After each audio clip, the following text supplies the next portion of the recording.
The Hull Philharmonic Orchestra has got a great tradition of commissioning new works from composers. When we heard that Hull had got the City of Culture, we wanted to mark this very special year for us with a new composition and a new commission. We decided we'd talk to some composers, and we thought we'd start right at the top end, because we did have a connection with Karl Jenkins through two members of our orchestra, one of whose father used to run the Glamorgan Youth Orchestra, and Karl Jenkins was in it when he was a child. I was aware that Sir Karl Jenkins, who's probably the most successful classical composer in the world at the moment, I knew that he'd taken part in the Swansea bid for City of Culture, which was up against Hull. And a little part of me thought, well, it might be quite interesting to see if Sir Karl would be interested in writing a piece for the city that won City of Culture. And I contacted him, and he was up for the idea. He thought it was a bit of good fun. We're talking about the man who wrote The Armed Man, Palladio, these pieces, very well-known composer, possibly you would say the most popular and famous living composer in the UK. Being part of the Karl Jenkins piece is amazing because, to my understanding, it's just an opportunity to have a piece that's being composed just for the orchestra. So it feels quite personal. To play something that's new, to play something that's created especially for you, feels a privilege. We talked about the ideas for the piece. We knew that we wanted something really celebratory that was rooted in Hull.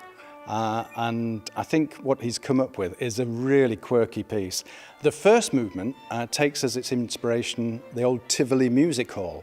Very, very popular, had a typical organ in it. And what you hear is that the organ from the City Hall will imitate a theatre organ in that first movement.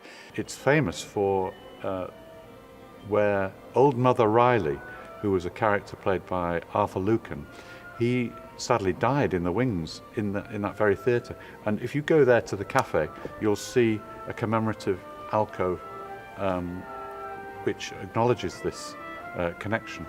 When we first opened the music, and the first piece is related to the Tivoli Theatre, I thought, oh, it's quite interesting because my grandfather, who was working in 1911 in Bishop Auckland, took a job in the Tivoli Theatre, and that's how the family came to move to Hull. He was a trumpet player in the band, that's where the musical sort of side of it comes down the family.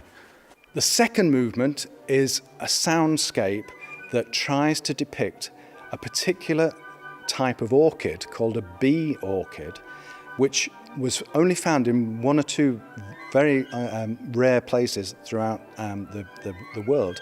And one of the places where it was naturalised after the Second World War was on the bomb sites that were left after Hull had been bombed. He's written this amazing, amazing sound sculpture, which isn't thematically developed, but has layers and layers of fantastic sounds, which will exploit this beautiful instrument and the possibilities of the orchestra greatly. The third movement is a Humber hornpipe, and it begins with a sea shanty, which the orchestra have to sing, which they've received that news with mixed emotions, I think.